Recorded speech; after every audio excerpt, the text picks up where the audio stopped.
அதிமுக தலைமையிலான என்டிஏவின் தொகுதி பங்கீடு பேச்சுவார்த்தை மதுரையில் தொடங்கியிருக்கிறது. கூடுதல் தகவல்களை தருகிறார் எமது செய்தியாளர் பிரகாஷ். பிரகாஷ், விவரங்கள் என்ன?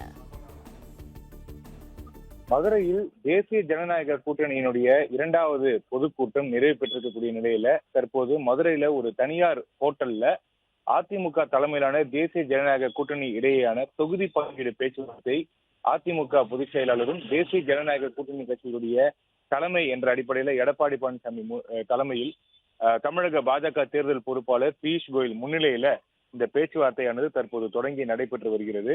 இந்த தொகுதி பங்கீடு பேச்சுவார்த்தையில தேசிய ஜனநாயக கூட்டணியில் அங்கம் வகிக்கக்கூடிய பாமக தலைவர் திரு அன்புமணி ராமதாஸ், அமமுக பொதுச் செயலாளர் திரு சி தினகரன் மற்றும் கூட்டணியில அங்கம் வகிக்கக்கூடிய இதர கட்சிகளுடைய தலைவர்கள் திரு ஜி கே வாசன் மற்றும் மற்ற தேசிய ஜனநாயக கூட்டணியில் அங்கம் வகிக்கக்கூடிய மற்ற கட்சி தலைவர்கள் அனைவருமே இந்த கூட்டத்தில் பங்கேற்று இருக்கிறாங்க.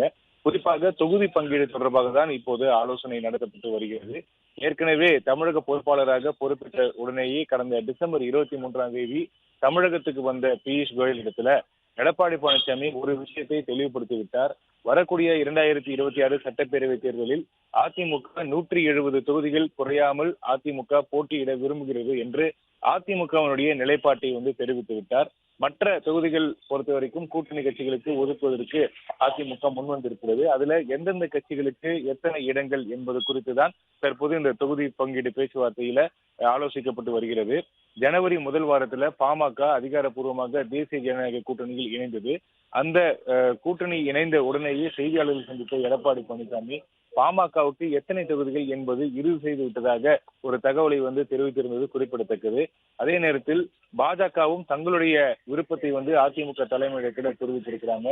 30 தொகுதிகள் அடங்கிய பட்டியலை பாஜக தரப்பிலிருந்து அதிமுக தலைமையிடத்துல கொடுத்திருக்கிறாங்க. தங்களுக்கு வெற்றி வாய்ப்பு அதிகமாக இருக்கக்கூடிய தொகுதிகள் அடங்கிய 30 தொகுதிகள் அடங்கிய அந்த பட்டியலை கொடுத்திருக்கிறாங்க. அதுல 23 முதல் 25 தொகுதிகள் வரையிலும் அதிமுகவிடத்திலிருந்து கேட்டு பெறுவதற்கு பாஜக திட்டமிட்டு வருகிறது. பாமகவை பொறுத்த வரைக்கும் குறைந்தது 25 தொகுதிகளாவது தங்களுக்கு வேண்டும் என்று தங்களுடைய விருப்பத்தை அதிமுகவிடத்தில் தெரிவித்திருப்பதாக தகவல் வெளியாகி இருக்கிறது. அதே நேரத்தில் வர இருக்கக்கூடிய மாநிலங்களவை தேர்தலில் 2 இடங்கள் அதிமுகவுக்கு கிடைப்பதற்கு கிடைக்க இருக்கிறது. அதுல ஒரு இடத்தை பாமகவுக்கு தருவதற்கு அதிமுக முன்வந்திருப்பதாகவும் தகவல் வெளியாகி இருக்கிறது. தகவல்களுக்கு நன்றி பிரகாஷ்.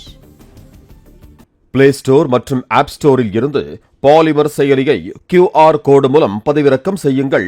செய்திகளை உடனுக்குடன் பெறுங்கள்.